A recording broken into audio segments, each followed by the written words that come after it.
शेतकरी बांधवांना माझी हात जोडून विनंती आहे। मित्रांनो, आपण आपल्या शेताचे मालक आहात, शास्त्रज्ञ आहात। तुमच्या जमिनीचं जे काही पोत आहे तुम्ही ओळखून आहात। यानंतर तुम्ही तुमच्या जमिनीचं जे काही नेचर आहे ते ओळखून आहात। कोणाच्या तरी सांगण्यावरून आपल्या जमिनीसाठी कापसाच्या जाती निवडू नका। आता हे का मी तुम्हाला सांगतोय? मित्रांनो, कोणीतरी सांगतंय मला मागच्या वर्षी 15 क्विंटल प्रति एकरचं ॲव्हरेज आलेलं आहे, 16 क्विंटलचं आलेलं आहे, 20 क्विंटलचं ॲव्हरेज आलेलं आहे। तर त्याच्या सांगण्यावरती जाऊ नका मित्रांनो। का? तर त्याच्या जमिनीनुसार त्याने निवड केलेली व्हरायटी जी आहे त्यामुळे त्या शेतकऱ्याला उत्पन्न मिळालेलं आहे। म्हणून आपल्याला आपल्या जमिनीनुसार निवड करायची आहे। हे पूर्णपणे निवड करत असताना आपल्या जमिनीचं वैशिष्ट्य काय आहे, आपल्याकडे कोरडवाहू आहे का बागायत आहे किंवा हलकी मध्यम भारीची कोणत्या प्रकारची जमीन आहे, त्या जमिनीच्या दृष्टिकोनातून आपल्याला आपल्या जमिनीसाठी एक चांगली कापसाची जात निवडायची आहे आणि त्याची लागवड करायची आहे। तरच तुम्हाला चांगल्या पद्धतीने उत्पन्न मिळणार आहे। हे आपल्याला आवर्जून मी कळकळीने या ठिकाणी सांगतोय मित्रांनो, एक उदाहरण म्हणून सांगतो।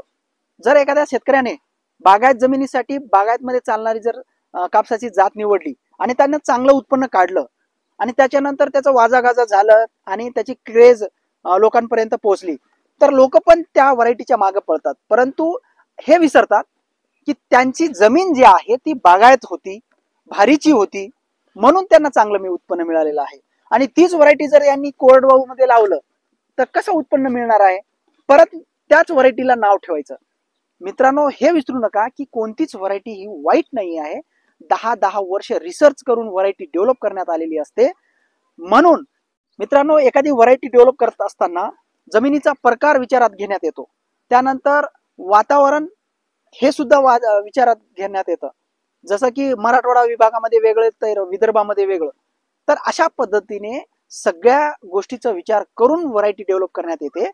म्हणून आपल्या जमिनीनुसार आपल्याला आपल्या मनाने स्वतःचा निर्णय स्वतः घेऊन व्हरायटी निवड करायची आहे। मित्रांनो, तुम्ही दुसऱ्यावरती ते निर्णय थोपवू नका। म्हणजेच मला हे सांगायचं आहे की कृषी केंद्राकडे जाऊन आपण मला एक चांगली बॅग द्या असं म्हणायचं नाही आहे। कारण काय होतं, त्यांना तुमचं शेत जे आहे ते कोणत्या प्रकारचं आहे ते माहित नाही। कुठेतरी आपण निर्णय घेण्यास सक्षम नाही म्हणून आपला घाटा होत असतो।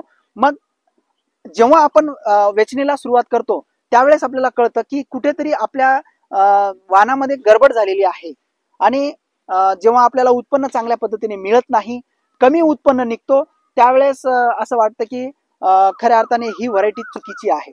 परंतु मित्रांनो, कोणतीच व्हरायटी ही चुकीची नाही, परंतु जमिनीनुसार जर आपण निवडलं तरच त्या व्हरायटीला ॲव्हरेज मिळतो, नाहीतर मिळत नाही।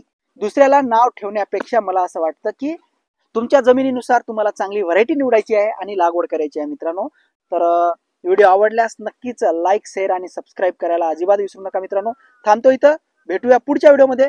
धन्यवाद मित्रांनो।